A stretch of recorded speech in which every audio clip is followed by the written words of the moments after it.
Exactly. Hey, good morning, everybody. Congratulations. Welcome to another Telling It Like It Is. My name is Jade Alberts, the founder of Peer Guidance. We're a purpose before profit group that love to give back, love to share our knowledge, but also can help you grow scale. If you're interested, come, reach out. We'll be at Founders Coffee every Tuesday, 7:30 a.m. Come meet some like-minded individuals and 25 to 30 people that are probably going through some of the same issues you are as a founder. We had a great couple days here. We've had a great event. We had the startup TNT going. That was excellent. Congrats to Nathan again for collecting some money there. Obviously, we announced the big X Prize at the Hunter Hub. It's going to be the Canadian hub out of the University of Calgary. Huge. Congratulations to Guy and Brad Perry and Ed, the president of UFC, for bringing this all together. It's just great news for our entire province. And speaking of great news and a conversation that's been long overdue, I've got Sheldon Zhang of Swift EV Charger on. How are you doing today? I'm doing really well. How are you? Wow, it's a great day. It's sunny out. It's going to be 25. It's probably going to be nicer here than it is where you're sitting in California.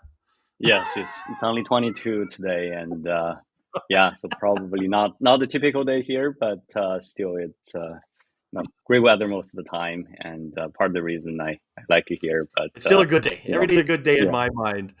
We've met a few times and we've been a big advocate of our ecosystem here in Alberta, and you're one of the few people that I've been able to have on that, has been a serial entrepreneur, has run that journey, that has been an investor. So there's so many things I want to get to. And before we start talking about SwiftCharge, I would love to talk about how you became an entrepreneur and maybe touch a little bit about your past businesses and Right.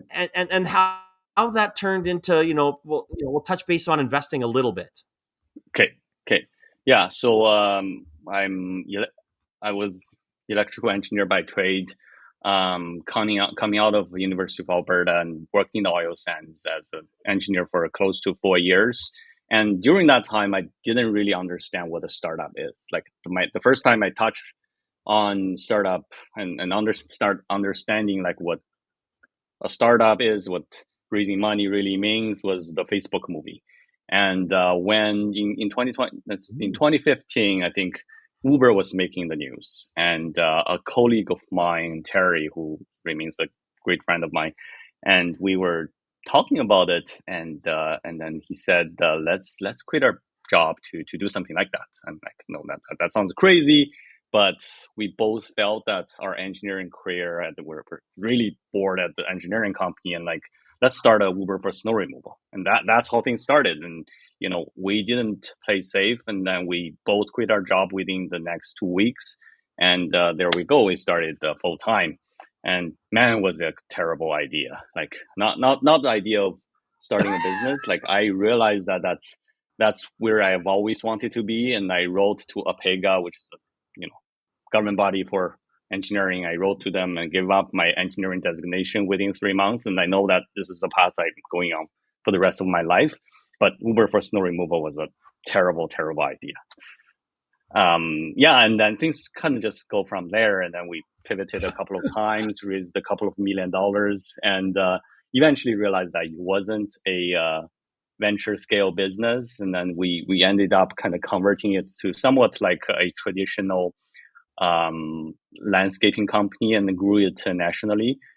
In the end, it reached, serving thousands of people, reached $3-4 million revenue a year, and we turned it into a profitable business. And eventually, someone came along and bought the business, and that was in 2022. After 7 years journey in my first startup, and had my first exit, and then after that, that's where we met, through startup TNT. Is I got involved in the local communities as an angel investor, and eventually that part of the experience also helped me found the SwiftCharge opportunity.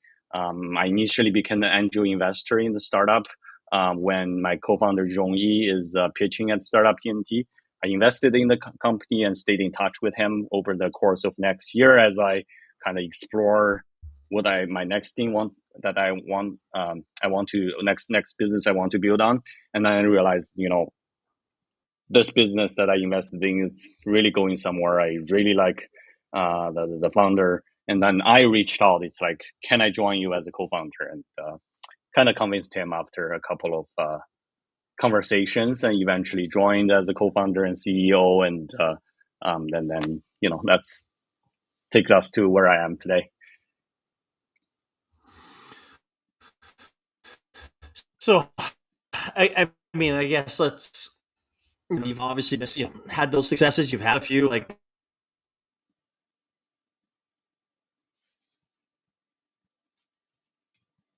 I just kind of want to touch base on just a little bit of bringing those two worlds together as an investor and an entrepreneur. What did you learn as you know and that kind of goes both ways, as an entrepreneur becoming an investor and an investor thinking of as an entrepreneur. What can you share with some of the people that are listening that might be there trying to raise capital or thinking of investing in a company? Right. So I think it definitely helps that I've been on both sides of the table, even though on the investor side, I've haven't really been a professional investor. So I've done a little bit of angel investing, but that gives me kind of a rare glimpse into how things work. Like also when you actually put your capital aside and say, I'm going to put, what's 5,000, 10,000, 20,000, this hard earned money that I have, that I could have put it into a safe, like a safe guarantee return like a GIC, or I could put into a Apple stock. But I'm choosing to give it to some 20-year-olds who I've met 3 times and I barely understand their business. I'm going to invest that $20,000 into their business, right? So that's sometimes what we as entrepreneurs are asking the angel investors to do. And seeing it that way, it's like, you really have to dazzle me. There really has to be something going on to make me that wants to part way with my hard-earned cash, right? So that kind of experience let me appreciate, so first of all, the backers I've had that supported me when I'm not 20-year-olds, and on the other hand, make me realize that if I'm going out to raise money and ask someone to do that, especially it's an angel investor, or it could be in venture capital that actually manages other people's money and then placing other people's trust in them and trust on based on a deck and a couple conversation, then you understand how you has to really show that the business is going somewhere. And then the other side is kind of understanding the operation side and the experience in going through multiple and meeting a lot of entrepreneurs. And then when people asking me for money, and then it brings me back to how I would handle this and how I've kind of where was I at that stage of their startup, and I feel like I have a better sense of who I want to pick, right? So that definitely helps too. Yeah, I can see the benefit of both sides, right? Like I think we were even talking a little bit before. It's like, if somebody's going to invest in me and then I'm investing in other people, do you think they would question me about investing? Why am I investing in myself? Am I giving away money and raising capital? I'm sure there's a kind of could be a potential tough discussion there. Yeah. I've had the kind of interesting situation where I was going to raise money and then reach out to a venture capitalist online, and then I realized that the previous conversation was they reaching out to me, asking me to invest in their funds. So this is where I've had that experience a couple of times, and I started to realize there are a lot of so-called venture capital firms that really don't have their funds together yet, and especially in this world. And if they are reaching out online, cold emailing someone like me who had an exit but not a huge one, that I don't have enough money to go around and investing $250,000 into random venture capital funds. And then I started to see how the venture capital industry has evolved and what state it is in. And I'm starting to think that something's broken there.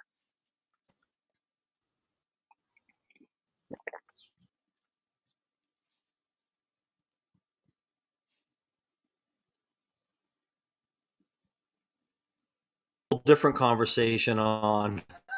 I would Did I lose you? imagine. That's probably another. We need another half an hour for that discussion on its own.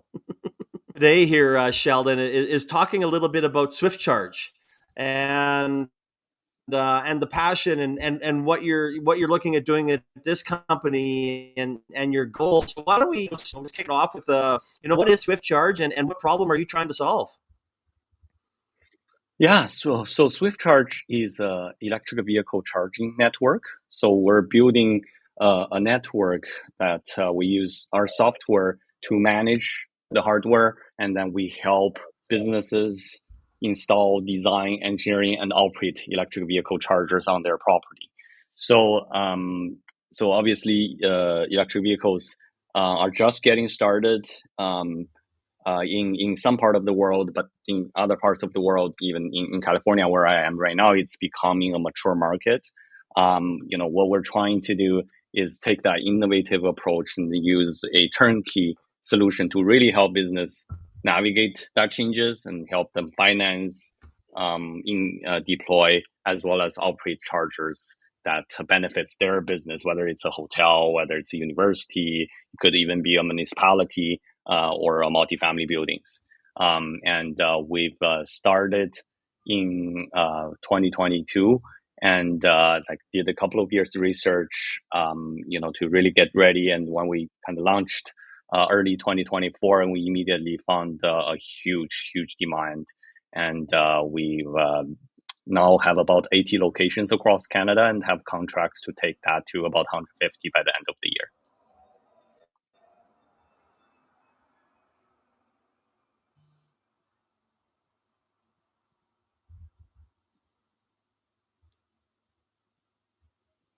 Well, you stepped out there for a second. Oh, I think we're having a bit internet issues. Oh, are we having some technical difficulties here? Oh, are you back? Or am I going? I think I Your am. side. Yeah, I don't think I have I can hear you internet now. issues, but yeah. Well, that's it's like running a startup. There's always issues. Yeah, it's this is always how it goes. We just Like we've had overcome them. yeah. So so what made you think about? Isn't that the truth, right? So, what made you decide on hotels? What was the philosophy behind that? Like, why? I mean, obviously, we know there's travelers and things along those lines. Was it that I'm leaving Calgary and I got to go to Vancouver, or if I'm leaving San Diego and I got to go to San Francisco? Is it that simple? Yeah, I think like the first of all, the industry itself, the EV charging industry is kind of a wild west. It's had its up and downs, and there's never dull moment in there. And it's all the companies are trying to find like a space that they feel comfortable in and they can make a difference in. And what we decided early on is our focus isn't to kind of chase on that like we want to be the charger that's everywhere. We wouldn't want to be like just like going on try to race to go to the fast charging space. And what we decided is that our focus is going to be making the financial barrier to build chargers for businesses, and remove those barriers and help businesses that really need chargers to implement them. And hotels happen to be one of them. That we realized that for hotels that you see Marriott and Hilton and all these large brands, and you don't necessarily realize that behind these businesses, the large brand names, these are sometimes small businesses and sometimes franchisees that run these operations who do not necessarily have the capital or expertise to take on challenges like this. And when we had our first couple of hotels as our customer, and we immediately found the kind of a synergy with that segment of the market. And within a year or so, we've signed close to 200 hotels, and then things just start to blow up in there. And we've decided to really align ourselves to focus on the segment and build a network that focus on hospitality and hotels.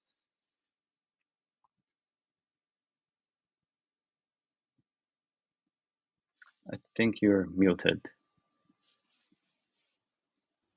It makes a lot of sense to use hotels in my mind. I mean, obviously people are traveling, people are going, they're able to stop, they're able to do that. Having that, a 200 plus network, is obviously, I can drive from here to Saskatoon and I'm going to pass how many hotels, right? Like Yeah. and it's easy. And chances are I'm probably going to stay overnight or take a break anyway at some point. So that makes a lot of sense. Was it an easy sell when you're talking to the hospitality network and the hotel network that are out there? I mean, a lot of them are controlled by big chains. They're getting smaller and smaller and smaller. The local independents. So is it a bigger conversation with the chains now? Yeah, I think that's where we found that our technology supported with our business model and hotel. That's really a kind of a perfect marriage there, because our technology that my co-founder took from his university research is to minimize the cost of infrastructure. Then we could do something that's at like 1/3 of the cost comparing to competitors. But the challenge still is when I try to sell it to someone. I'm still asking them to put their hard-earned money in a business that doesn't have a lot of cash flow to invest in something that they don't understand. So we decided to come up with a model called charging as a service. So it's put our money where our mouth is. Instead of trying to sell them this equipment that they don't understand to install on their property, we put the capital so that they don't pay anything. We put the capital to invest in chargers, to build charging stations on their property. Then we charge the users and make the money back over time. Because that way we can control our costs, and because we know we can do things cheaper than the others, that gives us a fundamental advantage there. And also because we have the insights, not only we're taking away their capital, we're taking away the uncertainty for them to try to learn about something that they don't understand. So that way, we when we look at the property and based on the location of it and the type of business and the traffic, we immediately know with our experience and data that how long it takes for us to make our money back, and then we can then almost act as an investor to invest in building a charging stations there and bring our users. No, I mean, and I think that makes a lot of sense, right? We were trying to explain something, trying to tell somebody to take a risk that they might not be, and they might not even know how many cars come through, right? I mean, I'm Exactly. guessing, right? Like Yeah. they oh, what's your license plate number for my parking lot? And that's probably the end of it, right? Yeah. Yeah, it's exactly like that. And the other thing is, and then a lot of people would ask me, it's like, hey, I've never had people knocking on my door asking for electric vehicle charger. It's like I use a story of the kind of Second World War, and then they're analyzing. I don't know if you heard of the story, analyzing the airplanes that got shot at, and then they see like, oh, the wings and the are getting shot at, so let's reinforce the wing. And then I realized that is, it's not the wings, it's the places where they don't see the damages that they should reinforce, because the planes that got hit in the body never come back. So I would then tell the story that, you don't see electric vehicle chargers knocking on your door asking you if you have charger, because they never come to your place, because they've already done the research and book at a hotel that already has a charger, right? So sometimes that's kind of give people a perspective, but in general, I think like people have been very acceptable of where things are going, and I believe that EV charging is the new Wi-Fi for hotels. Well, I agree.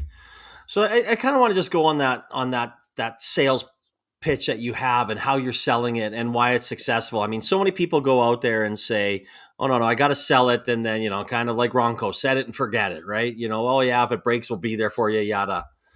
But what? Why do you think that? I mean, and anytime I ask somebody, if I'm going to ask a marketing firm to say, "Hey, you know what, they're going to ask you to spend $5,000 on ads. Why don't you split that cost, and then you guys split the profit that you make? And I've never found a marketing company to do it. So I like people that put money where their mouth is. So what, is it an easier, let's talk about that sale process that when you're talking to, your clients about that. Yeah, I think that's for us to kind of like almost open up a problem. One thing I've liked to do in my entrepreneurship journey is that I've always focused on the problem, not the solution. So if I Yeah. understand the problem really well, then the solution will work itself out. So the problem here is that one is uncertainty. People are dealing with a new technology they don't understand, and it really starts to bore people if I'm spending the 15 minutes explaining what the technology is, right? So that's the piece, and then we start to realize, do people really need to understand? And then the other thing is the capital. Like, really, people need a lot of convincing to deploy their capital into um, something they don't understand. So like once you put the two layer of challenges together, it's a non-starter. And it explained a lot of times in startup world when you're trying to go for a new solution, and there are a lot of challenges. And we've decided let's focus on solving the uncertainty issue, create a business model that take care of that. Then let's take on the problem of securing capital. So then we now operate hundreds of charging stations, and we have contract to build hundreds of more. So we have to then go out there and secure the financing we need to do that. But then we're doing it with a lot of data, with operational expertise of handling this from coast to coast. Then we prepare this package, then find the financing that's suitable for our business model, rather than having a hotel that they want to finance, and where does the money really come from? Does it come from their capital expenditure, that's the money that they reserve for their pool, for their air conditioning, right? So then it gets challenged.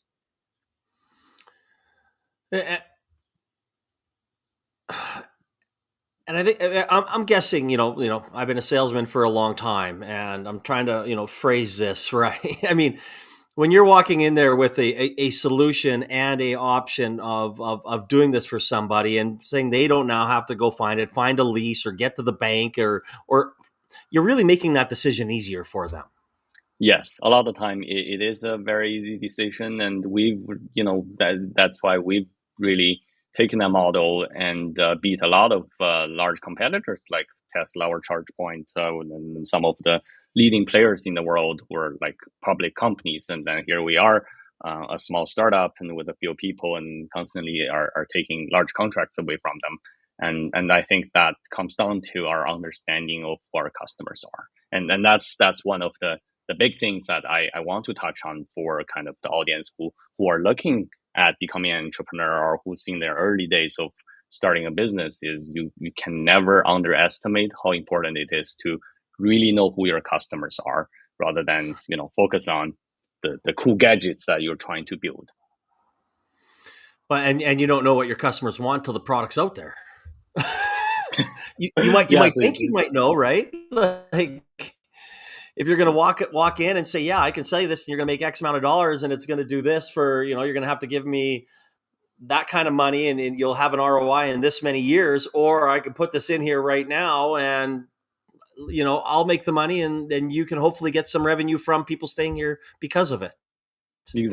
exactly. Yeah, I think once we tweaked our message to find that resonant with customers, that's one of the most beautiful things in the world, that in a startup. No, absolutely. No, and I love it. And I think that's a very good lesson for a lot of entrepreneurs. And thank you for sharing your knowledge with that, Sheldon. And anybody wants any more information on SwiftCharge, it's swiftcharge.io. Just click on the link in the comment section. It'll take you directly to their website. Of course, you can reach out to Sheldon on LinkedIn as well. So you're growing, your company's expanding, you're adding, more and more contracts. What's let's have a little outlook of for SwiftCharge. What's next? Maybe a little short term, 1 or so years, and maybe a longer 5-year plus plan. Yeah, and I think This very much is kind of in line with where I am in my entrepreneur journey. This is kind of not my first startup anymore, and I'm not. I've gone through a lot, and kind of some success and many failures. And I understand the challenge it takes, and there are many different paths of entrepreneurship. And I've decided that for this one, I want to play my own game and take the company at a pace that I'm responsible for and I'm comfortable with.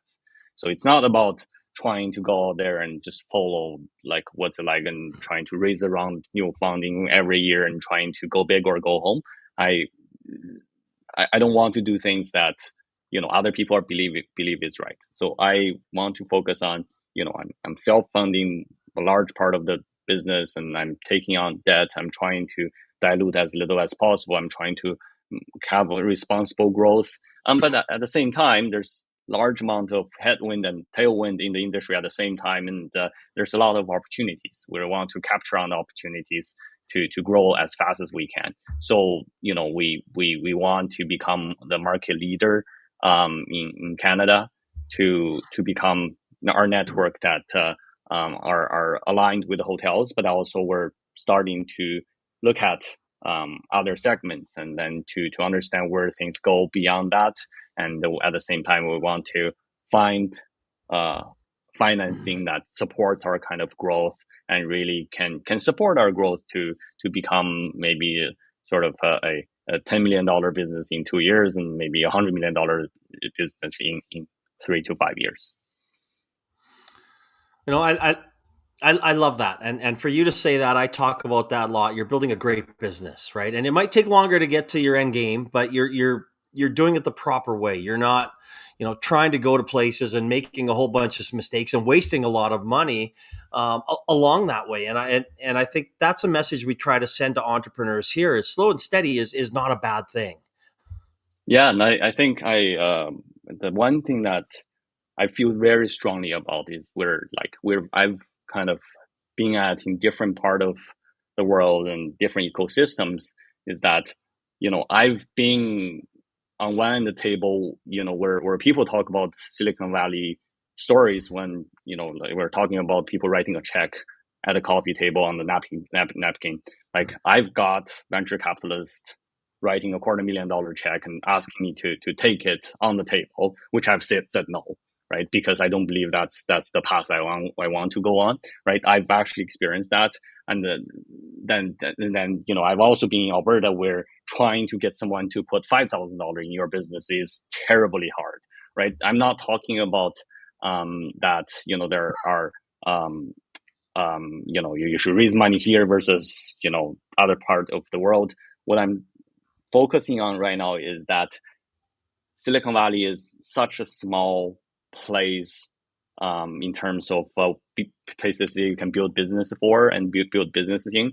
But the stories in Silicon Valley are all over the internet, and then that give people in other ecosystems kind of a false sense of what a normal startup should look like. So a lot of entrepreneurs I meet in Alberta is that they don't have a lot of entrepreneurs in their personal circle, and then they've seen a couple stories posted on LinkedIn about how people started their business and how the Airbnb started and how Uber started, and then they feel like that's the only way to go to build their startup.